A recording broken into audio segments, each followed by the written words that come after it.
مقامات مقدسہ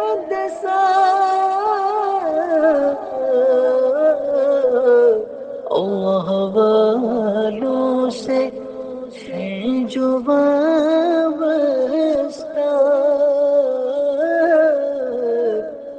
ہے مقامات مقدسہ۔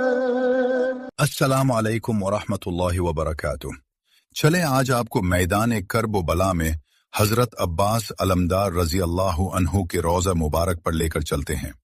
آپ کا روضہ مبارک کربلا میں حضرت حسین رضی اللہ عنہ کے روضہ مبارک کے بالکل سامنے موجود ہے۔ میدان کرب و بلا میں روضہ عباس علمدار رضی اللہ عنہ ایک دلکش منظر پیش کرتا ہے، جیسے آسمان سے رحمتیں نازل ہو رہی ہوں اور زمین آپ کی عظمت کو سلام پیش کر رہی ہوں۔ روضہ عباس رضی اللہ عنہ کا سنہری گنبد باہر سے جتنا خوبصورت ہے، اندر سے بھی اسی قدر دلکش ہے۔ رات کے وقت منظر مزید پرنور ہو جاتا ہے، پورا روضہ نورانی اور سبز روشنیوں سے جگمگا اٹھتا ہے۔ روضہ مبارک کا بیرونی حصہ دور سے ہی ایک نورانی منظر پیش کرتا ہے۔ سنہری گنبد اس طرح چمکتا ہے جیسے آسمان سے سورج زمین پر اتر آیا ہو۔ گنبد کی چمک دلوں کو اپنی طرف کھینچتی ہے اور ہر دیکھنے والا بے اختیار یا عباس علمدار پکار اٹھتا ہے۔ رات کے وقت جب روشنیوں کا اہتمام ہوتا ہے تو پورا روضہ ایک جگمگاتے نورانی تاج کی مانند نظر آتا ہے۔ روضہ امام حسین رضی اللہ عنہ کے مختلف راستوں کی طرح روضہ عباس رضی اللہ عنہ کے بھی مختلف راستے، جو یہ احساس دلاتے ہیں جیسے جنت کے دروازے زمین پر کھل گئے ہوں۔ چھتوں پر خوبصورت خطاطی دل کو سکون اور روح کو تازگی بخشتی ہیں۔ فانوس جب روشن ہوتے ہیں تو پورا اندرونی حصہ نور سے بھر جاتا ہے، جیسے رحمت کی بارش ہو رہی ہو۔ فضا میں ایک عجیب سکون اور محبت ہے۔ ہر طرف لبیک یا شہدائے کربلا کی صدائیں، اشک بار آنکھیں اور دلوں میں عقیدت ہے۔ کربلا کی زیارت انسان کے دل کو بدل دیتی ہے۔ یہاں کی مٹی، ہوا اور فضا سب کچھ عشق شہدائے کربلا رضی اللہ عنہم و اجمعین سے لبریز ہے۔ جو ایک بار یہاں آتا ہے وہ خالی ہاتھ نہیں لوٹتا، ایمان، محبت اور حوصلہ لے کر واپس جاتا ہے۔ حضرت عباس ابن علی رضی اللہ عنہ کی والدہ کا نام فاطمہ ام البنین ہے، جن کا تعلق عرب کے ایک مشہور و معروف اور بہادر قبیلے بنی کلاب سے تھا۔ وہ ولیہ اللہ، عرفان الہی، محدثہ، فقیہہ، معرفت اہل بیت اطہار اور علوم ظاہری و باطنی کی حامل تھی۔ عباس ابن حیدر اپنی بہادری اور شیر دلی کی وجہ سے بہت مشہور ہوئے۔ اپنے بھائی حسین ابن علی رضی اللہ عنہ کے ساتھ ان کی وفاداری واقع کربلا کے بعد ایک ضرب المثل بن گئی، اسی لیے وہ شہنشاہ وفا کے طور پر مشہور ہیں۔ حضرت عباس ابن علی رضی اللہ عنہ کی تربیت اور پرورش حضرت علی کرم اللہ وجہہ نے کی۔ انہوں نے فن سپہ گری، جنگی علوم اور اسلامی علوم خصوصاً علم فقہ حاصل کیے۔ 14 سال کی معمولی عمر تک وہ ثانی حیدر کہلانے لگے، اسی بنا پر انہیں ثانی علی المرتضیٰ بھی کہا جاتا ہے۔ حضرت عباس ابن علی رضی اللہ عنہ بچوں کی سرپرستی، کمزوروں اور لاچاروں کی خبرگیری، تلوار بازی اور عبادت سے خاص محبت رکھتے تھے۔ واقع کربلا کے وقت آپ کی عمر تقریباً 33 سال تھی۔ حضرت امام حسین رضی اللہ عنہ نے آپ کو لشکر کا علمدار قرار دیا، اسی وجہ سے آپ کا ایک لقب علمدار کربلا بھی مشہور ہے۔ لشکر یزید کی تعداد 30,000 سے زیادہ تھی، مگر عباس رضی اللہ عنہ کی ہیبت و دہشت ابن زیاد پر چھائی ہوئی تھی۔ 10 محرم جمعۃ المبارک کو امام حسین رضی اللہ عنہ نے ان کو پیاسے بچوں، خصوصاً اپنی 4 سالہ بیٹی حضرت سیدہ سکینہ کے لیے پانی لانے کا حکم دیا، مگر ان کو صرف نیزہ اور علم ساتھ رکھنے کا حکم دیا۔ اس کوشش میں انہوں نے اپنے دونوں ہاتھ کٹوا دیے اور شہادت پائی۔ اس دوران ان کو پانی پینے کا بھی موقع ملا، مگر 3 دن کے بھوکے پیاسے شیر نے گوارا نہیں کیا کہ وہ تو پانی پی لیں اور خاندان رسالت صلی اللہ علیہ وسلم پیاسا رہے۔ شہادت کے بعد جیسے باقی شہداء کے ساتھ سلوک ہوا، ویسے ہی حضرت عباس رضی اللہ عنہ کے ساتھ ہوا۔ ان کا سر کاٹ کر نیزہ پر لگایا گیا اور جسم مبارک کو گھوڑوں کے سموں سے پامال کیا گیا۔ حضرت عباس رضی اللہ عنہ کی اولاد اس وقت دنیا کے کافی ممالک میں ہے۔ آپ علوی سید ہیں۔ اس لیے آپ کی اولاد دنیا میں سادات علوی کے نام سے مشہور و معروف ہیں۔ سادات علوی کی آگے مختلف شاخیں ہیں، اسی لیے آپ کی اولاد عرب اور عراق میں سادات علوی، مصر میں سادات بنی ہارون، اردن میں سادات بنو شہید، ایران میں سادات علوی ابو الفضلی، اور برصغیر پاک و ہند میں علوی اور آوان کے نام سے مشہور ہیں۔ نہر فرات کی واقعہ کربلا کے حوالے سے خاص اہمیت ہے۔ دریائے فرات ترکی سے نکلتا ہے اور شام اور عراق سے ہوتا ہوا خلیج فارس میں گرتا ہے۔ تاریخ میں کربلا کے مقام پر فرات سے نکلنے والی ایک شاخ کا ذکر ملتا ہے جسے نہر القمہ کہا جاتا تھا۔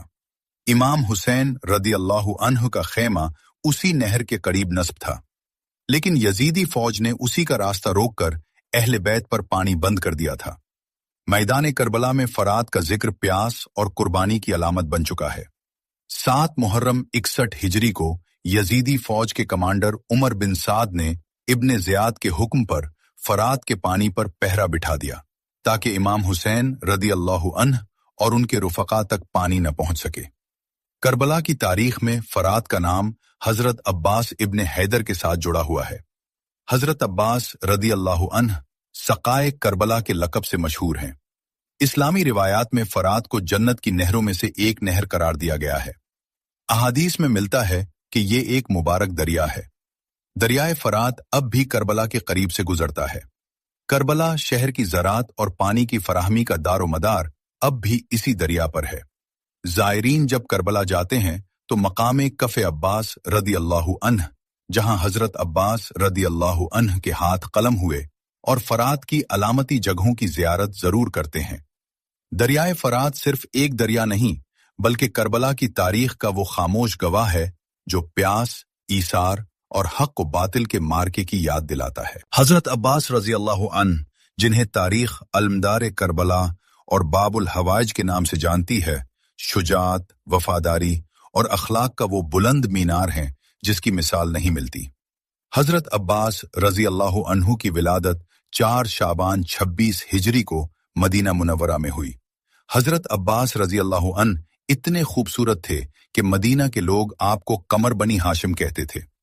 مدینہ میں آپ کا دروازہ حاجت مندوں کے لیے ہمیشہ کھلا رہتا تھا، اسی لیے آپ کو باب الحوائج کہا جاتا ہے۔ آپ راتوں کو مسکینوں کے گھر جا کر اناج تقسیم کیا کرتے تھے۔ جنگ صفین میں اگرچہ آپ ابھی کم سن تھے، لیکن آپ نے نقاب پہن کر میدان جنگ میں ایسی شجاعت دکھائی کہ دشمن حیران رہ گئے کہ یہ کون شہسوار ہے جو اتنا بہادر ہے۔ جب نقاب ہٹایا تو وہ حضرت عباس رضی اللہ عنہ تھے۔ حضرت عباس رضی اللہ عنہ اپنی والدہ حضرت ام البنین کی تربیت کی وجہ سے اہل بیت کی خدمت کو عبادت سمجھتے تھے۔ خاص طور پر امام حسن رضی اللہ عنہ اور امام حسین رضی اللہ عنہ کا بے حد احترام کرتے تھے۔ جب واقعہ کربلا پیش آیا، حضرت امام حسین رضی اللہ عنہ نے حضرت عباس رضی اللہ عنہ کو لشکر کا علمدار مقرر کیا۔ اس ذمہ داری کا مطلب لشکر کی قیادت میں ہر حال میں جھنڈے کو بلند رکھنا تھا۔ قافلے کی حفاظت اور علمداری کی ذمہ داری حضرت عباس رضی اللہ عنہ کے سپرد تھی۔ پورے سفر میں آپ بیبیوں کے پردے اور بچوں کی حفاظت کے نگران رہے۔ کربلا کے میدان میں دشمن شمر نے آپ کو امان نامہ دینے کی پیشکش کی، لیکن آپ نے اسے ٹھکرا دیا اور فرمایا، خدا کی لعنت ہو تجھ پر اور تیرے امان نامے پر، تو مجھے امان دیتا ہے جبکہ رسول اللہ صلی اللہ علیہ وسلم کا نواسہ خطرے میں ہے۔ 10 محرم کو جب تمام انصار و اقارب شہید ہو چکے تو آپ نے امام حسین رضی اللہ عنہ سے جنگ کی اجازت مانگی۔ امام حسین رضی اللہ عنہ نے حضرت عباس رضی اللہ عنہ کو صرف پانی لانے کی اجازت دی۔ آپ دشمن کی صفوں کو چیرتے ہوئے نہر فرات پر پہنچے۔ پانی پینے کا موقع بھی ملا، لیکن امام حسین رضی اللہ عنہ کی پیاس کے خیال سے پانی نہیں پیا۔ پانی کا مشکیزہ کندھے پر رکھ کر جب آپ واپس چلے تو دشمنوں نے چاروں طرف سے گھیر لیا۔ آپ کے دونوں بازو قلم کر دیے، مشکیزے پر بھی تیر مارا گیا، لیکن حضرت عباس رضی اللہ عنہ نے آخری سانس تک علم کو گرنے نہیں دیا۔ شدید زخمی ہونے کے باوجود جرت کا مظاہرہ کیا۔ حضرت عباس علمدار رضی اللہ عنہ نے شجاعت، بہادری اور وفاداری کسی مدرسے سے نہیں بلکہ براہ راست اپنے والد باب العلم سے لی تھی۔ حضرت عباس رضی اللہ عنہ ایک عظیم جنگجو تھے اور تن تنہا دشمن کے لشکر کا مقابلہ کرنے کی صلاحیت رکھتے تھے، لیکن انہوں نے ہمیشہ اپنے امام کے حکم کی پیروی کی۔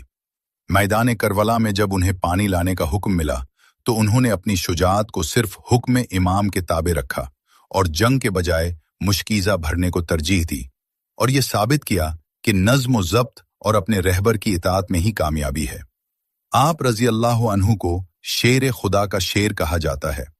آپ کی ہیبت کا یہ عالم تھا کہ دشمن آپ کے قریب آنے سے کتراتا تھا۔ آپ نے ثابت کیا کہ بہادری صرف تلوار چلانے کا نام نہیں بلکہ ظالم کے سامنے ڈٹ جانے کا نام ہے۔ مقامات مقدسہ اللہ والوں سے ہے جو وابستہ،